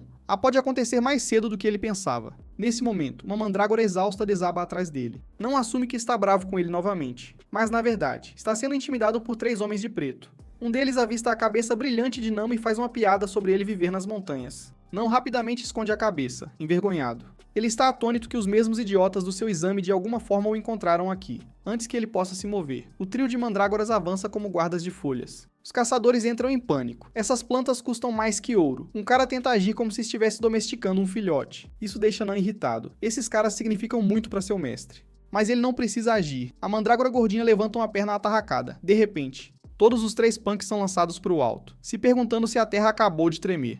Lá no céu, nosso garoto monta seu papagaio abutre recém-domesticado, se perguntando se está lento pelo peso ou porque exagerou durante a domesticação. De volta com Nan, ele quase perde a cabeça ao avistar os responsáveis pela explosão. Ele está convencido de que Gia e seu irmão são monstros de nível apocalíptico da costa. Percebendo que sua equipe foi para lá também, mas nunca voltou. Ele entra em pânico e considera se unir ao trio de preto. Mas antes disso, Gia se aproxima dele, perguntando casualmente se ele é o famoso chefe de Cheon.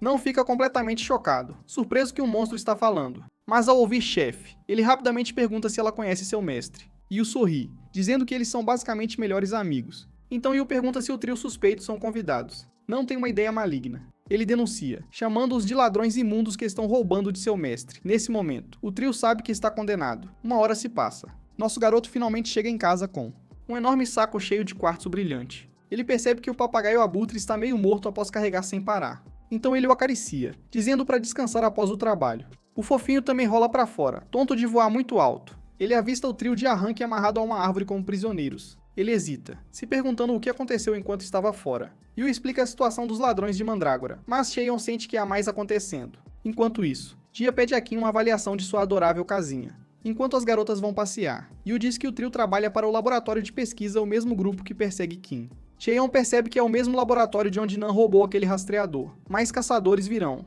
porque Kim ainda tem um dispositivo de rastreamento ativo dentro do reino dos demônios. Mesmo assim, ele está perplexo sobre como eles encontraram este lugar, quando ele e Kim estavam longe na costa. Então, Wu revela uma mandrágora metálica em sua mão.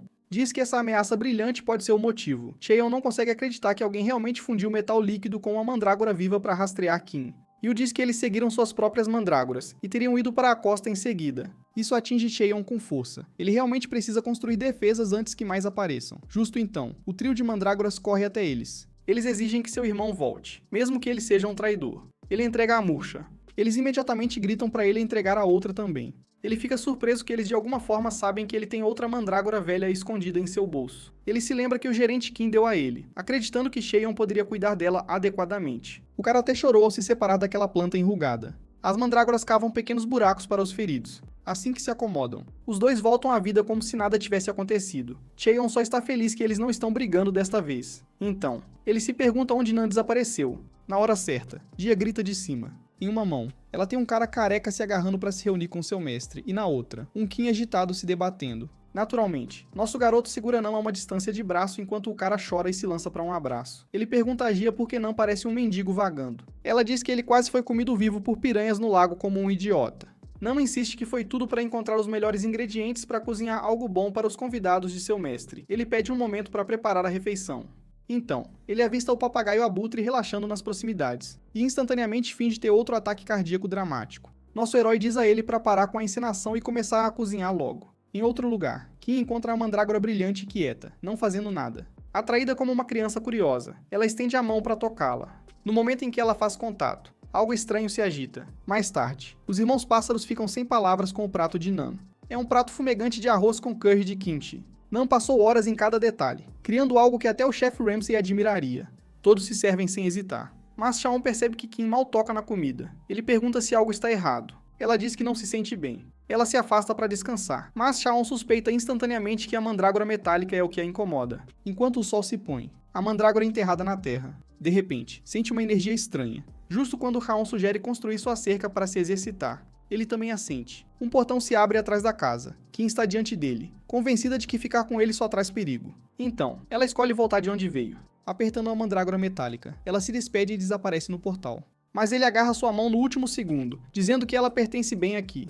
Ao ouvir isso, Kim chora novamente. Cheon percebe que realmente não deveria deixar as crianças fora de sua vista. Momentos depois, a pequena travessa já está chupando ramen como se nada tivesse acontecido. Ela brilha de alegria. Mas Gia lembra que na próxima vez que ela pensar em sair, a irmã mais velha não será fácil com ela. Ela chupa rápido demais e queima a língua. Não lhe dá um remédio antigo que sua mãe usava. Yu até se lembra dele dos dias de laboratório. Depois de alguns goles, ela se senta ao lado de Cheon, finalmente calma. Ela pede desculpas por assustá-lo, mas ele diz que não é culpa dela. A verdadeira culpa está com aqueles que a criaram. Com isso, ele fica sério, pedindo que ela nomeie alguém da tribo do coco que foi gentil. Ele não quer machucar as pessoas erradas quando invadirem o laboratório. Kim conta tudo o que sabe. Ele não precisa da localização, pois Nama conhece de cor. Enquanto isso, o careca se prepara para se vingar do lixo de classificação A, quando ele tira a máscara. O Rank A imediatamente oferece um suborno, alegando que está rico e pode pagar muito. Jura que vai manter a boca fechada sobre tudo. Não o silencia, exibindo um cartão preto que apenas os elites carregam. O palhaço careca ri, chocado que sua vingança veio direto até ele. O Rank A tenta rir da situação, mas Nan permanece frio. Não pega 3 orbes escuros feitos de ervas de Oblivion. Ele nunca testou o quão forte é a alergia. Mesmo assim, ele acha que isso pode consertar suas atitudes podres. Então ele soca os orbes em seus rostos. No dia seguinte, Kim ri enquanto brinca com a bolinha. Yu pergunta se ele realmente está planejando invadir o laboratório. Ele acena com a cabeça. Então diz a Yu para vigiar Kim enquanto se junta a Nan e ao Mestre Gu, bem naquele momento. O careca aparece, sorrindo, com a mochila cheia. Ele está animado para conhecer um grande alquimista. Essa pessoa pode finalmente curar sua condição incurável. Ji avisa que eles estão muito óbvios. Diz para se disfarçarem. Nam dá de ombros. Até que ele vê a mulher mascarada e instantaneamente muda de ideia. Infelizmente, ela dá sua máscara para nosso garoto, e ela mal serve. É quando Nam percebe que está completamente apaixonado. Legal e direto. Ele diz a ela que não é um conquistador e fala sério. Então pergunta ousadamente que tipo de cara ela gosta. Você e Shaon melhor pegarem pipoca. Isso está esquentando rápido. Dia também não está brincando, então ela pensa seriamente. Após uma pausa densa, ela diz que ele precisaria ser chamativo, dançar bem e ter penas grandes. Isso destrói instantaneamente o ego de Nan. Ele implora para nosso garoto levá-lo ao alquimista agora. Enquanto isso, na Terra, civis olham nervosamente enquanto um enorme portal se abre. Quando um papagaio gigante sai, eles entram em pânico e correm para relatar. Não menciona como todos parecem assustados. Nosso garoto diz que voar é melhor de qualquer forma. O cara então pergunta para onde eles estão indo. Calmamente, nosso garoto lembra a Nan que ele é o guia aqui. Voando em um pássaro azul nos céus azuis. Ele o nomeia de Azul. No laboratório, cientistas relatam que todos os caçadores voltaram com estranha perda de memória. O diretor fica furioso quando mencionam que Dragra, seu rastreador metálico, está perdido. Sem aquela máquina, ele não pode impressionar os investidores com resultados. Nesse momento, um cientista levanta um pequeno bilhete preso à armadura de um caçador. Diz até logo. O diretor explode com a equipe aterrorizada. E então, a janela atrás dele explode. Nosso garoto despenca direto, descobrindo que faltar uma pena da cauda arruína o controle. Flashback para quando Nan explicou onde o instituto estava, mas ele ainda se sentia inquieto, sabendo que aquele laboratório era o mais forte da nação. As manchetes de notícias até falam sobre como ele construiu uma máquina viva. Não teme que estejam provocando um gigante, mas ver seu mestre permanecer calmo lhe dá um pouco de coragem. Até que ele nota que falta uma pena da cauda. Nosso garoto diz que Azul já estava assim quando o encontrou. Aquela pena faltando fez de Azul um alvo, expulso por seu bando. Desde então, ele está estranhamente alegre, após um longo voo. Eles finalmente encontram um laboratório enterrado nas montanhas. Ele diz a Azul para acelerar ao máximo, sem virar. Azul se fixa e mergulha como um míssil em direção ao prédio. Dentro, os cientistas brincam que talvez Elon tenha começado a Terceira Guerra Mundial, após a poeira assentar. Um cientista faz um close em Azul, e instantaneamente perde o controle de medo. Em seguida, fios brilhantes os prendem a todos. Não pergunta por que não entrar pela frente, mas ele diz que veio direto para o topo onde o diretor fica. Os cientistas gritam, perguntando quem é esse cara. Ele diz, sou o guardião de Kimnari. Então nosso garoto sente algo sombrio no ar, perigosamente forte. Corte para a torre da Associação dos Caçadores. O presidente Lee diz ao seu neto mimado que finalmente é hora de se comprometer. O garoto diz que está indo bem, já é classificado como C, ao contrário do avô. Ele pede mais dinheiro. O velho se arrepende de ter mimado ele. Mesmo agora, ele não aceita o trabalho, embora já esteja velho. Quando criança, ele queria ser um herói como os caçadores da TV. Mas agora, esses mesmos caçadores só aceitam trabalhos seguros e bem pagos. É por isso que as quimeras foram criadas, para evitar arriscar vidas. Mas agora os laboratórios de quimeras cobram preços insanos. Regiões muito pobres para pagar ficam completamente desprotegidas. O presidente diz que proteger vidas não deveria depender de dinheiro. É por isso que sua posição tem um maior peso. Mas todo candidato é ganancioso. Se um assumir o poder, uma máfia de caçadores pode surgir. O último desejo do velho é que seu neto habilidoso lidere. Ele nunca pôde. Preso na classificação C, o garoto de repente muda de ideia. Mas antes que ele fale, chega um relatório sobre um papagaio abutre nas favelas. O presidente pergunta quem está encarregado disso. O homem diz que nenhum caçador aceitou a missão.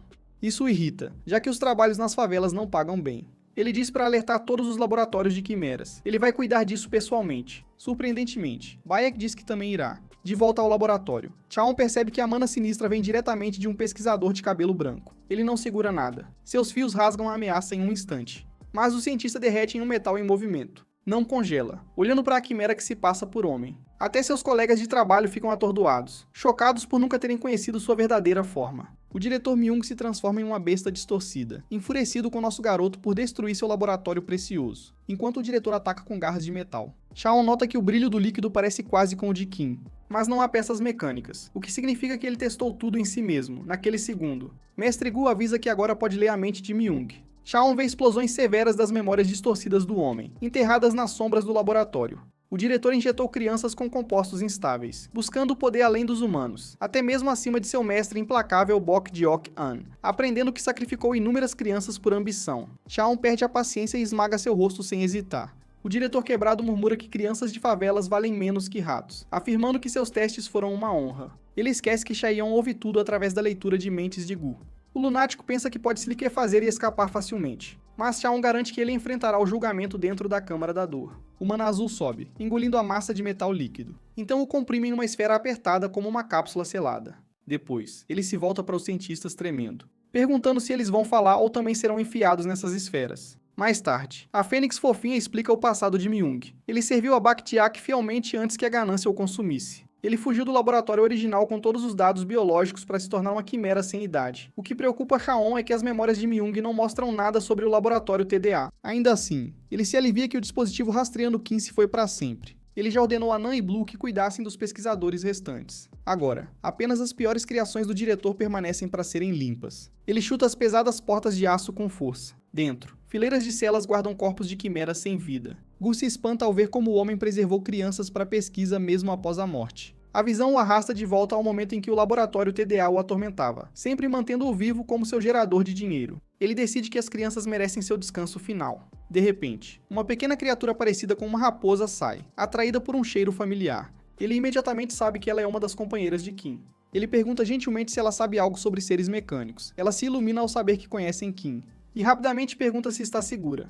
Quando ele diz que ela finalmente está vivendo livre no reino dos demônios com ele, seus olhos se enchem de lágrimas. Ela diz que esperou por Kim todo esse tempo e está aliviada que ele sobreviveu. Então, mais 2 amigos escondidos de Kim emergem silenciosamente da porta. 4 esquilos que ele nunca conheceu seguem atrás deles. Quando ele pergunta se outros sobreviveram, Foxy diz que o resto foi vendido ou apagado. Ao ouvir isso, ele abre um portal para o reino demoníaco, dando aos sobreviventes um lugar seguro para viver. Logo depois, o presidente Lee e seu neto chegam ao laboratório. Eles congelam, percebendo que o verdadeiro alvo não eram as favelas. Fumaça sobe das ruínas. Beck vê o papagaio abutre circulando. Então avista um homem mascarado montado nele como se fosse uma montaria modificada de Minecraft. Enquanto isso, nosso garoto verifica calmamente se Nan garantiu a segurança dos pesquisadores. Seu leal filhote diz que todos foram realocados em segurança. Não se pergunta por que ele não simplesmente apagou as memórias das testemunhas. Shaon diz que ele as deixou por um motivo.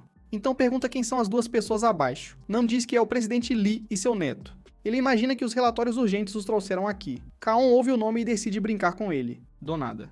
Ele joga uma Pokébola em direção ao velho. O presidente a vê e fica em choque. Faz tempo que ele não via um selo de mana tão forte. Esses selos só quebram se quem tenta tiver mais poder que o criador. Ele se pergunta quem poderia prender alguém como o diretor Ma Yong. Sua equipe relata nenhuma morte nas consequências. Mas relatórios estranhos continuam chegando. A equipe do diretor afirma que ele era uma quimera disfarçada. Eles também dizem que o intruso salvou todo o pessoal depois de incendiar o laboratório. Ao ouvir isso, o diretor se pergunta se foi o garoto que ele achou que estava há muito tempo perdido. Acima das nuvens, nosso herói decide que é hora de voltar para o reino demoníaco. Não quer examinar seu couro cabeludo brilhante, mas é arriscado ficar com a associação observando. Aquela noite, Kim acorda com um barulho alto do lado de fora. Ele sai, sem saber quem visitaria tão tarde. Lá, ele encontra um cara desmaiado com o rosto meio coberto. O choque quase faz a alma do pobre homem voar, mas a voz de Shaon o acalma instantaneamente. O homem assustado pergunta por que ele apareceu tão de repente. Nosso garoto sorri e diz que é hora de visitar o reino demoníaco. De volta para casa, Kim e os gêmeos pássaros começam a planejar uma cerca usando quartzo e cristais. A criança fica maravilhada enquanto Yu coloca quartzo sobre um cristal brilhante para fazer uma lâmpada. Momentos depois, um portal se abre atrás deles. Kim espera por Shaon, mas em vez disso, todas as quimeras do laboratório caem e se acumulam como roupas jogadas. Os gêmeos pássaros ficam olhando, confusos sobre por que ele enviou tais fracos. Kim sai correndo e se esconde atrás da casa, envergonhado. Enquanto isso, Sasa se mantém firme, tentando parecer o alfa. Mas a pequena quimera árvore o ignora e se arrasta para o rico solo do jardim.